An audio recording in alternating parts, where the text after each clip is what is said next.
เอาแต่ด้วยเลยไอ้ซื้อที่เจ้ามักกันแหละ ซีนแห้งกันนะแต่ว่ามันหยาบแต่ว่ามันแซ่บ เกลือละบ่น้องแมวน้องมาฮะ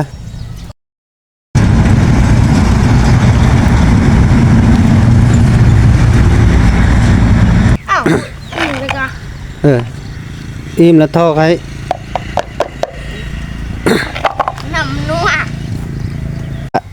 อยู่น้ำไม่สุกบ่ให้ไปลิ้นทางอื่นใดก็มีหมู่ก็ลิ้นน้ำหมู่อยู่เฮือนอยู่ศาลก็อย่าดื้อ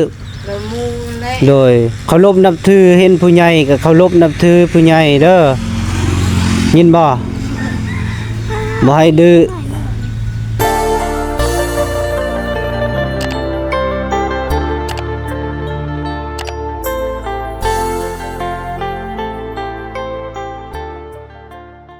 ทักทายสบายดีและสวัสดีเด้อ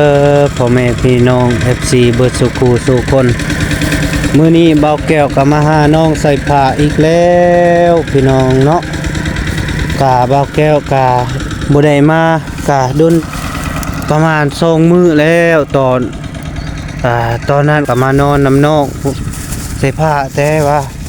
กะบ่ได้มา2-3มื้อแล้วพี่น้องเอ้ยแล้วก็ซื้อปิ้งแล้วก็สิ้นแหงเข้าให้น้องเพิ่นเนาะบอกแก้วกับขี้ทอด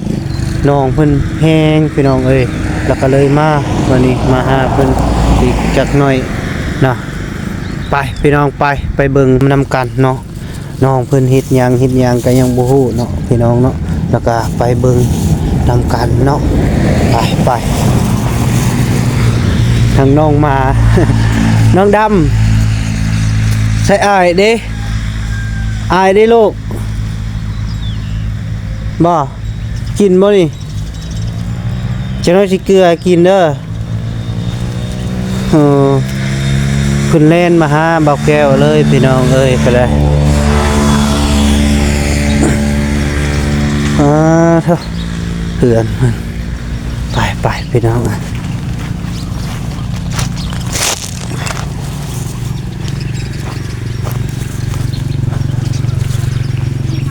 โอ้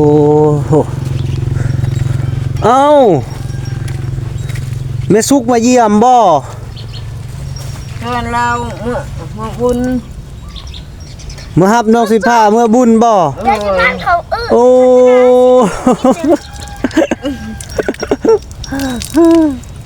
แม่สุกมาฮับน้องสิผ้าเมื่อบ้านเนาะเมื่อเล่นบุญพี่น้องเอ้ยว้าโธ่คิดว่าน้องสิผ้าอยู่ผู้เดียวซะดอก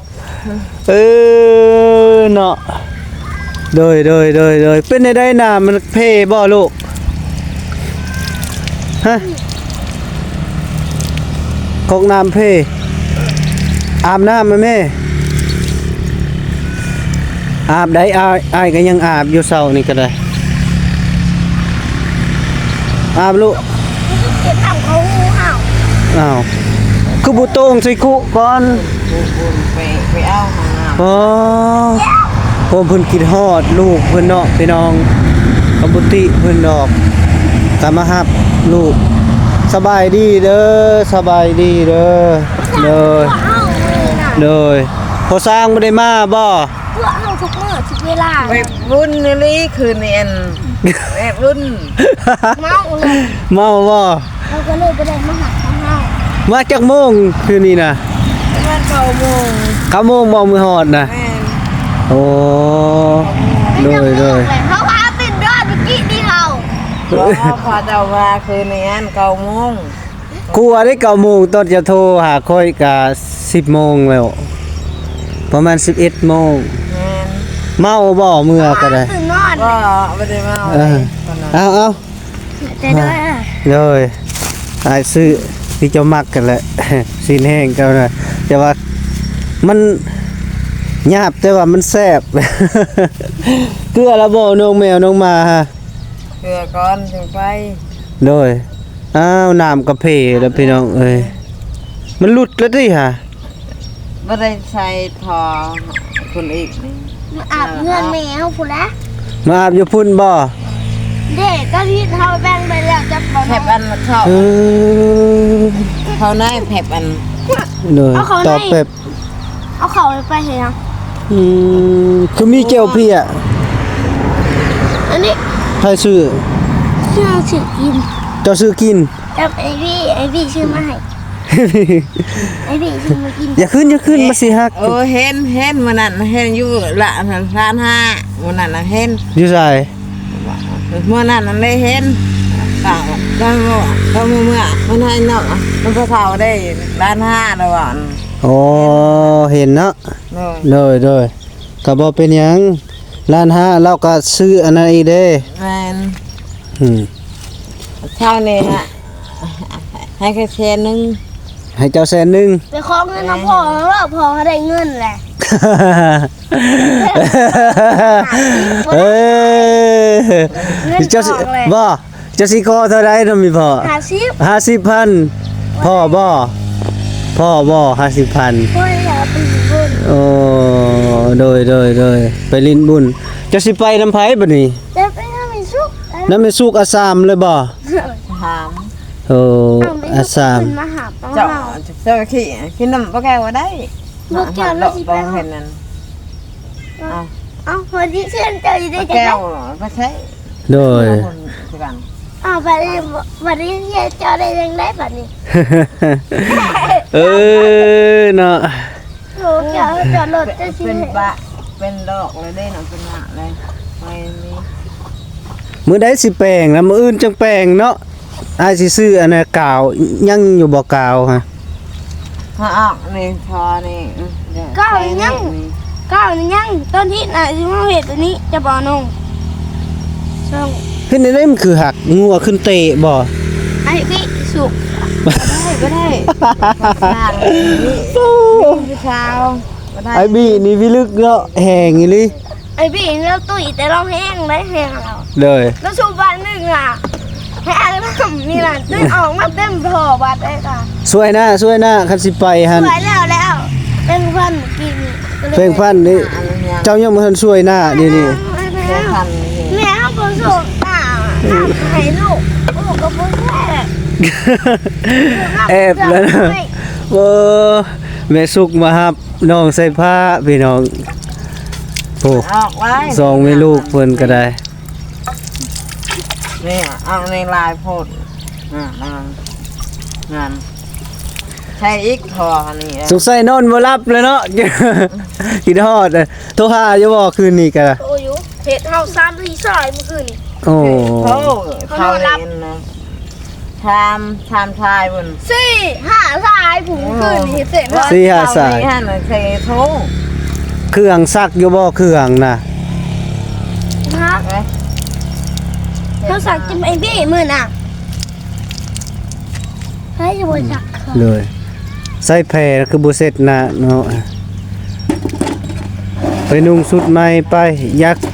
จะโคมมันสิหักนะ ส่งน้ำเกี่ยวไปเลย เปลี่ยน บ่มีส่งเกียร์ บ่ว่าบ่มีส่งเปลี่ยน มีส่งมาบักกะลาน่ะ ไปเก็บเครื่องหั่นคันสิไปก็ เครื่องเขาเก็บแล้วเบิดล่ะ เก็บแล้วไวแท้ไปเปลี่ยนเครื่องไป เว้าเรื่องไฟ โอ้เว้าเรื่องไปแล้วไวเนาะโอ้ ไปมันก็จะตื่นแน่เลยนะ โดย เราเรื่องไฟแป๊บเดียว10 นาที ไปก็อย่าให้ไปอยู่แต่ว่าอย่าดื้อเด้อไปเฮือนบ้านเพิ่นเด้อ คือเนอะคุณกินข้าวมันแล้ว เดี๋ยวบ้านในซุกมีหมูแล้ว มีหมู่บ่ บ้านในซุก ดีใจเนาะได้ไปบ้านแม่สุกโอ้ กินข้าวกินน้ำมันแล้วมัน อืม มันไปเห็นนั่นน่ะ ชน เปลี่ยนเครื่อง เปลี่ยนเลยอ่ะ กระนุ่งสุดเท่ๆแล้วว่าไป หมุนเปลี่ยนห้องน้ำกันเนาะ เปลี่ยนห้องน้ำเปลี่ยนอยู่นี่เป็นหยังโอ้ปอติโตซัมสิกินมีหยังก็ได้อาหารแมวบ่ แมวมา แมวอัน ได้หันมาก่อนสิไปต้องได้เกลือน้องแมวน้องมาก่อนพี่น้องเนาะครั้งแล้วมีเบิดเลยนี่นะบอบบี้ซื้อมาให้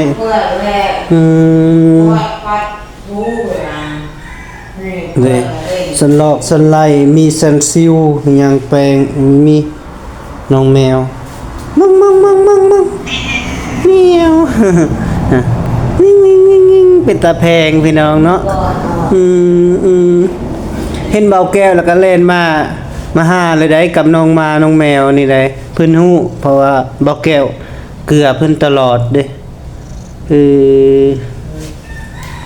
แพงนี่เพื่อนอยู่คนเดียวเป็นตาแพงเป็นตาแพงอีหลีเป็นตาแพงอีหลีเจ้านี่เนาะเพื่อนนอกใส่ผ้าบ่ได้ถูได้นี่บ่ได้ถูเปื้อนเปื้อนเบิดจักเพิ่นเฮ็ดในใดบ่อันนี้โอ้ยเนาะนี่บ่ได้เฮ็ดเปื้อนเด้อเบิ่งไปเกลือน้องก่อนมึงมาพี่มาเอาล่ะเกลือน้องนี่ก่อนสิไปปะน้องมาดิซะน้องมามีแนวกินเหรอน่ะ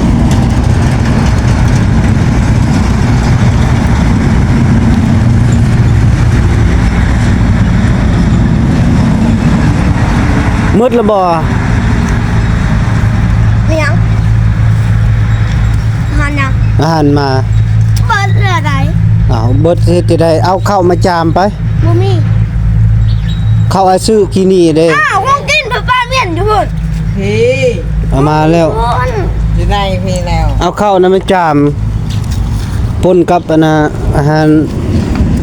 น้องแมว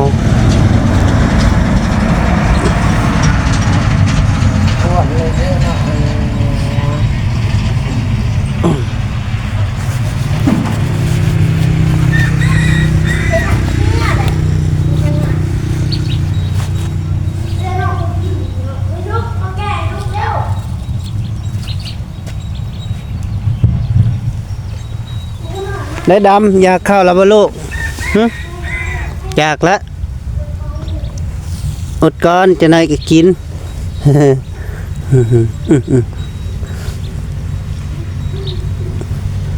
พอซื้อข้าวมาให้ละเด้สิจามให้เจ้ากินเด้อเผาเฮือนเด้อลูกเด้อเผาเฮือนไหนนี่ เผาเฮือนเด้อ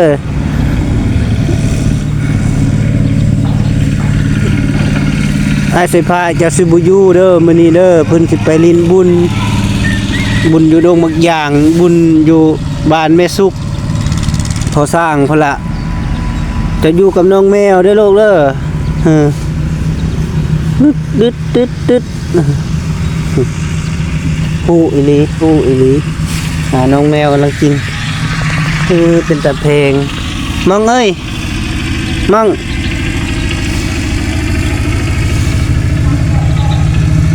กินหลายเด้อมั่ง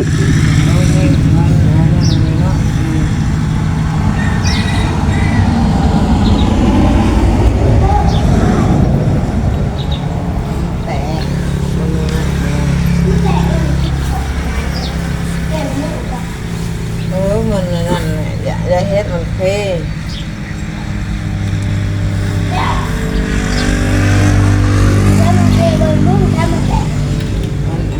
บีบน้ำใส่ไม่ใช่น้ำอันนี้อยู่ในเอาอันสินแห้งจักตอนหนึ่งเด้อหัวใจก็ได้เอาหัวใจก็ได้ตัวได้ก็ได้มันแห้งเลยดิ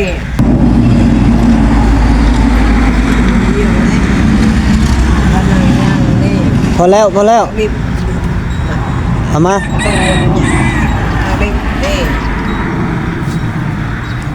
บอกเลยว่านี่ให้กินลูก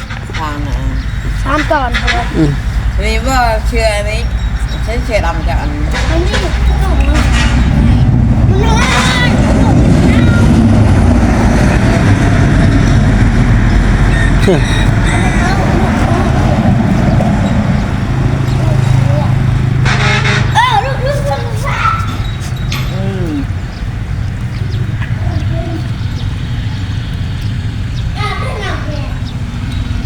อยู่เพื่อนแม่อยู่บ้าน อาบแล้ว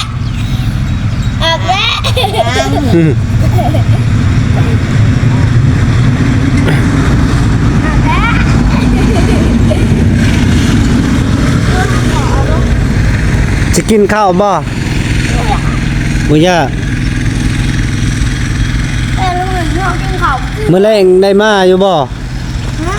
คือสิบ่ได้มาดอกมื้อแรงมื้ออื่นพุ่นแหละเนาะ เจ้า มื้ออื่นเช้า ต้องหลอกเพื่อนเลยดีแหละ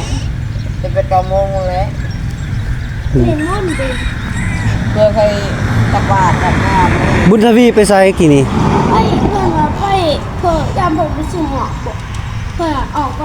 แป๊บเดียวเด้ออันนี้เขาบอกว่าแม่ก็แป๊บเดียวนี่มันเกิดนะ นี่นะมาเว้าอยู่พี่ไปลงมา ของทางต่อเร็วจัง หึ มันจะวิ่ง ให้ขังนะ อันโดน อย่ายอกอย่ายอก ดอกบ่ให้ บ่ให้เพิ่นกินก่อนลูก เฮาได้กลางคืนมาเนี่ยมันได้เกลือเขาตัวเนี่ย เฮาบ่ เฮาอ้าวนี่เลยกะ อิ่มแล้วทอกให้ น้ำนัว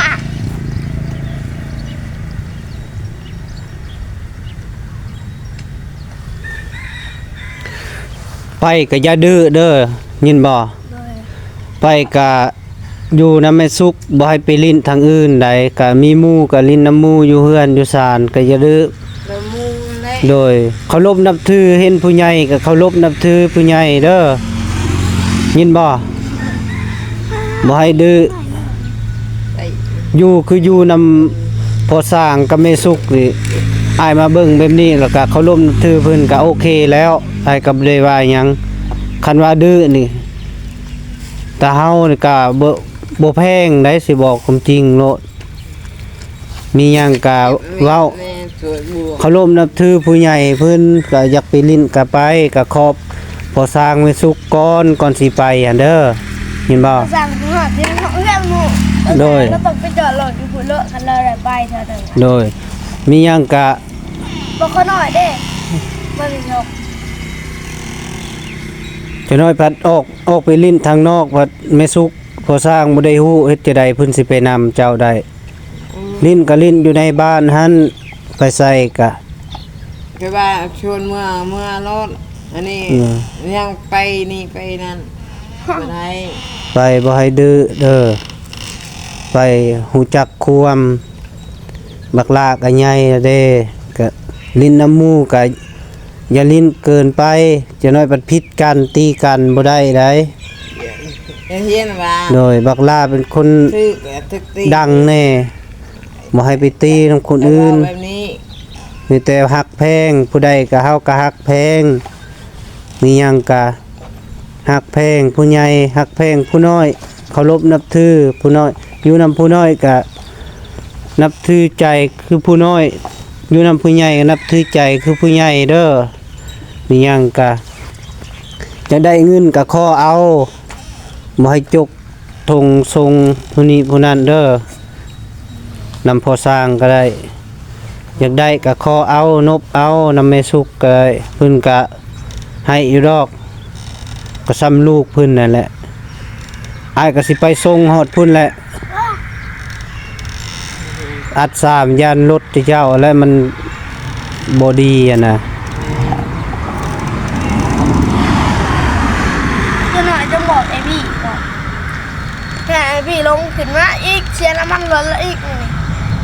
แล้วเขาไปเพื่อน บอกว่า ลงหยังคันเจ้าไปก็ไปก็บ่ให้เราอันยากกันนะ บอกเราอย่างนั้นเราเนี่ยเราหา หาหยังเจ้าไปฮอดพุ่นเจ้าก็โทรบอกเรา โทรบอกพอดีเลยเราก็แวะอยู่พุ่นแวะถ่ายอยู่พุ่นเลยแวะหาเจ้าอยู่พุ่นเลย เราดูคืออะไรบ้างวันนั้น เบาไล่ก็อยู่พุ่น อะไรอ่ะ เจ้าอยู่กับตัวบ้านเบาไล่แล้ว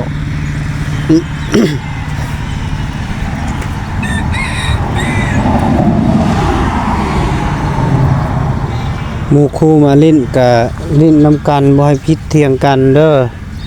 อายเป็นห่วงได้อายเลย ฝึกตีนเพเดอร์อย่าเว้าไอ้นั่ อื น ม เป็นไงเป็นไงเป็นหน่อยยา จุดโดย บ้านเขา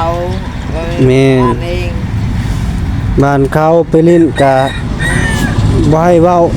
ใหญ่ใส่เพิ่น ไปให้มันนั่นว่าใส่ลาใส่นี่ฝึกตีนเด้อไปให้ได้ อืม เลี้ยงแล้วเอ้ยน้องกันไอ้น้องไหมลานคอยแต่ว่าเป็นลูกหักลูกแพงคอยไปแพงเจ้าไปเกา โดยแม่นเลย เอ็มนี่แหละนี่เป็นหาดแดงมามันเอาลูกไปบุญ มันมานั่งเว้านี่ก็ได้ ทางไกลแบบได้เห็นมาพนำเอานี่ อืม ไปบุญนั่น นั่งก็ได้แม่ นั่งก็ได้ พังควแม่คุมพ่อไปก็ได้เด้อเด้อบักลาเด้อไปลิ้นกะ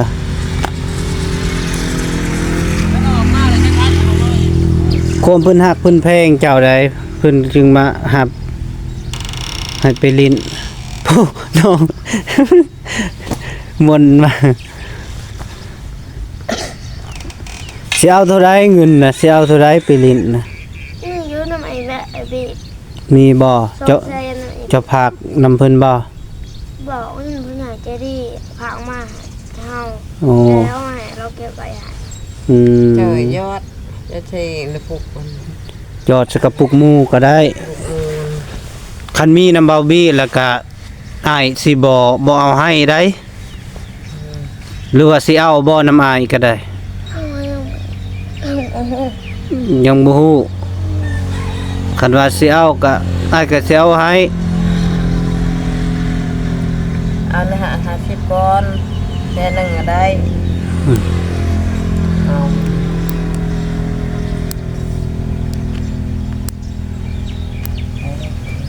เป็นตัวภาษาของแล้ว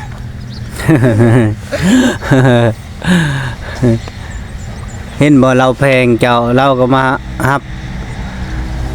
สุดยอดได้แม่สุกข่อยเว้าอีหลีเรา เรื่องนี้ ขนาด มาเพื่อนเรา ขนาดเจ้าไปลิ้นอยู่เซโนเราก็ยังโทรหาค่อยว่าเบาแก้วโทรหาใส่ผ้าแน่วันนี้อ้ายโทรหาเจ้าก็บ่ติดตอนเจ้าไปลิ้นแม่นเบ็ดเบิดบ่ตอนนั้นก็ได้ โดยแบบ1%คอย เฮาว่า คอย บ่เฮาก็ ไปด้วยกันบุญมันนั่นนะ เฮา ไม่ได้ไปเลย เราบ่ถามบ่นอนนึ บุญนั่น เนี่ยเราสิไปหา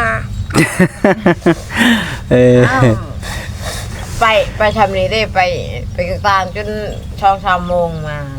เออโดย เฮาก็เลยไปอะไรจากไอ้นี่ลองค อื น ม โทรหาก็บ่ติด3สาย4สายโทรหามื้อน่ะ มันมีชัญญาณอยู่คนนั้น บ่สั่งก็บ่ติดไม่สุกก็บ่ติด ก็อยู่เน็ตอันมันมีชัญญาณ โทรติดแต่ ชัญญาณ โทรติดแต่หับ บ่ดี หับบ่ได้โทรติด โทรติดแต่รับบ่ได้ เออ เราเปิดยูนิตน่ะ โดย อยู่เป็นไรโรงเรียนน่ะมีอัน นี่แม่นอนแม่นอน บุญวีเนาะ โทรตามมา ไปแป๊บเดียวได้หั่นเนาะ เออ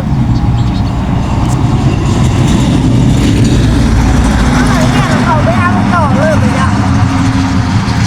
ไปหาหมู่เราแหละเบิ่งสภาพก็ได้ มาจะไหนกันโทรมา โทรไปกับพ่อก็ได้ หอดเลยพุ่นหอดเลยโทษเลย คันได้ไปซ้ำปล่อยเอียนลงขี้ตม กูจำพอสร้างมันแล้วลูกพอนี่แน่นี่น้อยจังหน่อยมา นี่น่ะลูกแม่ซุกปนี้บุญทวีและลูกพ่อสร้าง ทำให้บิดหูประชางแล้วตัวเฮา ท้องอ่ะเวะแค่บุญบ่คือนี่อันทางที่เจ้า แล้วชิมาหักเอาเฮาจนแจ้งนะบอก ป้าแบบป้าอันนั้นป้าแก้วเมื่อคนเดียวเมื่อนำกันเลยเรียนกันนี่ป้าคนเดียว กูจะไปหาตีมือ ไป อ้าว อีเมลว่าเจ้า จะไปหาภาษาอังกฤษมือคืน จะว่าเจ้าอยากจะให้ไปสร้างเมียนเด้อเงินนั้น เป็นยัง เราไปการใครบอกไปมีเงิน อืม แม่เพราะว่าเห็นแม่โทรทำบาแก้วคือนี่นะโทรละจะหน่อยเพิ่นหาเขาอีกโอ้ลืมก็มาให้ยาเจ้าแล้ว ฮะยายัง ยากินนั่นแล้ว อ๋อ แต่ว่าเป็นไข่อันหนึ่ง โอ้ได้แล้วดีแล้ว เห็นได้ลงเฟซ ดีแล้ว แต่ว่าให้อันนี้มีปลาแก้วเลยได้ถุง พอดีเบิดเงิน700,000ปลายไปสักยาปวดเบิดแถวก้นน่ะสัก ตูด ใครอ่ะบ่ตอน เจ็บ นี้ ตูด ตอนเดือดโดนการเดินชิบอันน่ะเจ็บพัวเมื่อกลางคืนเลยเวลาเมื่อทำนี่ท อืม ำมาเลย เจ็บตูดนี่จะไปชักยาดิเจ็บตูดเลย สักเลยสักยานกินยานเมื่อนั้นเป็นวินทำนี่แหละ เป็นวิน ทำนี่อ่ะ โอ้โหเราจะเป็นวิ่งเอามันแดงมาคุใส่นั่นเองสื่นเลยเห็ดคือบอกพอบอกมาเลย ใกล้จักโตหาม นี่มันได้ลูกได้เติมแน่ มันแผ่เลยเด้นับแต่เฮาไปทางนั้นไปทางหญ้าออกแล้วก็แผ่เลยไก่เจ้า ติเก่าเด้งูกินบ่แม่นธรรมดากระทึกอยู่ เนี่ย เอ้าติเก่ามันหญ้าเด้หญ้าขึ้นแล้วก็มันเกิดลูกงูก็กินไปน้ำบัดนี้เฮาไปทางแล้วหญ้าขอกไก่งูก็บ่อยู่บัดนี้ มันก็แพ้ลูก มันเน่าหน่วยเดียวเน่าน่ะ ยามันหน่วยเดียวนะ ลูกมันได้บ่ซาวโตโหนะหั่นน่ะเฮาเบิ่ง อืม หมอดเด้อไผ่เด้อ หนูอ่านไม่ใช่เป็นพี่จัง บ่มอดก็เป็นหยังไผจูดน่ะ เฮา ผู้เดียวเลย จุดลิ้นล่องเบิ่ง เรียนจูด เฮียนจูดได้หำเอ้ยมันลามไปพุ่นมันเข้าป่าได้ ล่มหัวบ่มีนะมื้ออื่น จะจูดกลางคืนบ่ บ่ล่มบ่มี อย่างนั้น บ่มีก็ย่านมันไปมันไกลพุ่นเลยมันลามไป ชวนชาวไปนี่แล้ว เห็นบ่ฮะ ชวนมันจูด เกือบแล้วฮะมันมาถึงตานางนี่ก็เซ็ตตัวแล้วตานางก็ได้ เอาไปเผาแม่นเมื่อคืนเฮากวดเฮาเอาไม้ไปกวดใส่ จูดกลางคืนเลย เออ อืมก็คิดอยากไปหาขึ้นมาหาอยู่คืนนี้มันบ่สบายแน่แล้วก็ย่ามันเมื่อยแล้วคันบ่ท่าบ่สร้างอยู่หุ่นดนหรอกมาแล้วนั่นมาให้ทาง สั่งแล้วค่ะไปผ่าน ทำนี่แหละอันน้ำเตรียมเด้อเตรียมกินทำนี่ บอกตัวหมูตัวเองคนอื่นเปรี้ยมได้ต้อง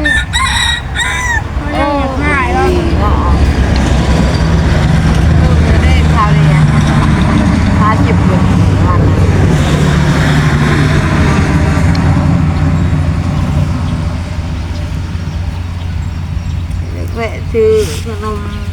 เงินบาทเลย ไปแล้วบุญทวีนถาอิสเวสิไป หน่อยมา อยากมาที่ไหน ไปไหนพ่อมันโทรมา โทรมาบอกว่าไปเราถามเลยเอาก็ไปจะบอกแก้วเลยแล้วสองคน เล่าว่าจะไป เด้อ เอ็ดวิกแน่มือนี่ อืม เฮ็ดเรื่องอยู่ใจมันสุก คนนี้วันเก่าคนนี้ เอายังบ่แล้วอยู่ติ ยังหัวอะไรดิ หัว อะไรดิยัง โอ้ยต้องตอกแป๊บเดียวบ่10 นาที เพื่อนสแป้งฮัน เฮ้ยเราก็เห็นแป๊บเดียวบ่10 นาทีอีก ไปมา10 นาที ช่องมือเลยบ่ช่องสามมือ ของเฮาน่ะ10 นาทีเราเห็น ช่องสามมือสี่มือแหละ บ่ทางเห็น10 นาทีเราเห็นเรียกอ่ะ โทษเทินหาต้องบนวี โทรหาเนาะบุญทวีไปจะน้อยสวยได้นี่ 8 โมงเช้า เอาเนาะพี่น้องกับปิดคลิปปิดภาพก็อยู่ ที่เล็กแบบหา นี่เลยพี่น้องเอ้ยก็ได้อยู่เฮือนใส่ผ้าแล้วก็ทางน้องใส่ผ้าเพิ่นก็สิไปลิ้นบุญ แต่ว่าแม่สุกเพิ่นมารับเอาน้องใส่ผ้าไปลิ้นบุญพี่น้องเนาะ ก็ได้แล้วนะ ก็ ต้องสีแล้วนะ ไปลิ้นบุญอยู่บ้านแม่สุกก็มื้อนี้ก็สิได้ไปมื้ออื่นเช้าก็แม่สุกก็สิได้มาส่งน้องใส่ผ้าคือเก่าพี่น้องเนาะเอาขออยู่ดีมีแห้งสุขภาพเข้มแข็งเด้อพ่อแม่พี่น้องมีแห้งตอนเช้าๆนะพี่น้องเนาะเบาแก้วก็มาหาน้องใส่ผ้าพอดีเจอแม่สุกเพิ่นก็มารับน้องใส่ผ้าเมื่อลิ้นบุญว่าซั่นขออยู่ดีมีแห้งทางเบาแก้วก็ขอขอบใจหลายๆเด้อพ่อแม่พี่น้อง ใช่